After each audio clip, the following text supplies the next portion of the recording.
Глава Ингушетии Махмуд Али-Калиматов обратился к жителям республики в связи с Днем солидарности в борьбе с терроризмом. Он отметил, что Ингушетия на себе испытала разрушительные последствия терроризма. Более 500 правоохранителей, в их числе и мой младший брат, которому было 38 лет, отдали свои жизни в борьбе с ним, написал глава в своем телеграм-канале. Помним каждого поименно и никогда не забудем. Только единство и солидарность в борьбе с терроризмом могут помочь нам устранить это зло из нашего общества, подчеркнул глава.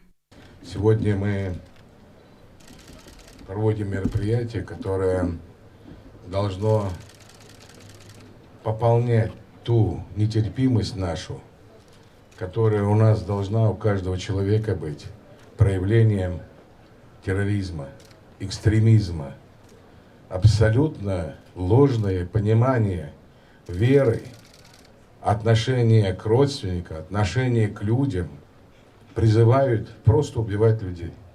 Вот просто. На ложных пониманиях.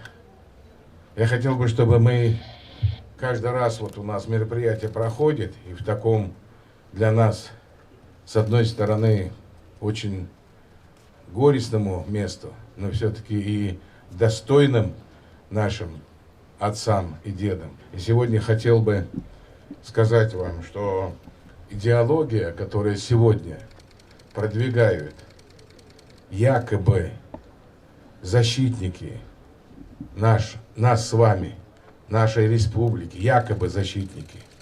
Он говорит, вот это неправильно. Вот, мы, оказывается, неправильно жили, наши предки неправильно жили. Вот сегодня вот они, которые абсолютно не укрепившись ни мозгом, ни сердцем, берут и посягают на жизнь людей. Мало того, страх несут. Цель-то вообще в чем? Вот страх. Но никогда терроризм не побеждал. В начале второй четверти учебного года в Али-Юрте откроется многопрофильный лицей на 704 места. Об этом в своем телеграм-канале написал Махмуд Али-Калиматов, который проверил готовность образовательного учреждения, построенного в рамках нацпроекта образования. Он отметил, что школа полностью соответствует современным стандартам и требованиям. Это создаст комфортные условия для обучения и развития детей. Школа 21 приглашает всех, кто интересуется информационными и цифровыми технологиями, на День открытых дверей 4 сентября. В программе экскурсии по кампусу, лекции, карьерные экспресс-консультации и мастер-классы. Абитуриенты, заинтересованные в обучении в школе 21, смогут подать заявки на обучение прямо во время мероприятия. Прием заявок на последний отборочный бассейн завершится 16 сентября.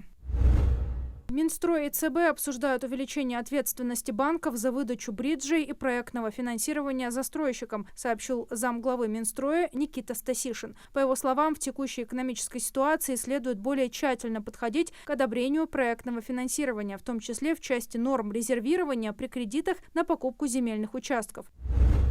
Заболеваемость коронавирусной инфекцией за последнюю неделю увеличилась в России на 20%, сообщили в Федеральном оперативном штабе по борьбе с новой коронавирусной инфекцией. За последнюю неделю в России были госпитализированы 2959 человек с коронавирусом, что на 52,3% больше в сравнении с предыдущей неделей. Увеличение числа госпитализаций произошло в 45 субъектах России, в том числе в 14 регионах увеличение более чем в среднем по стране, отметили в оперштабе.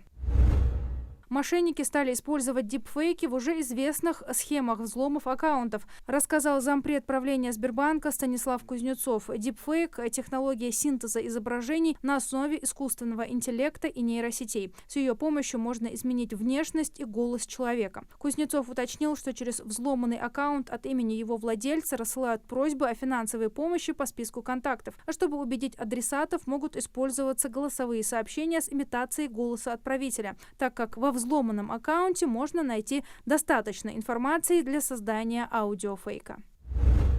Депутаты Госдумы направили на заключение в правительство России законопроект, которым предлагается в обязательном порядке выдворять иностранных граждан с территории России за проведение предвыборной агитации, а также увеличить административные штрафы для юридических и должностных лиц за привлечение иностранных граждан к проведению предвыборной агитации. Текстом законопроекта предусматривается увеличение административного штрафа для должностных лиц от 5 до 10 тысяч рублей, для юридических лиц от 50 до 100 тысяч рублей, а также административные административный штраф в размере от 5 до 10 тысяч для иностранных граждан или лиц без гражданства за проведение предвыборной агитации.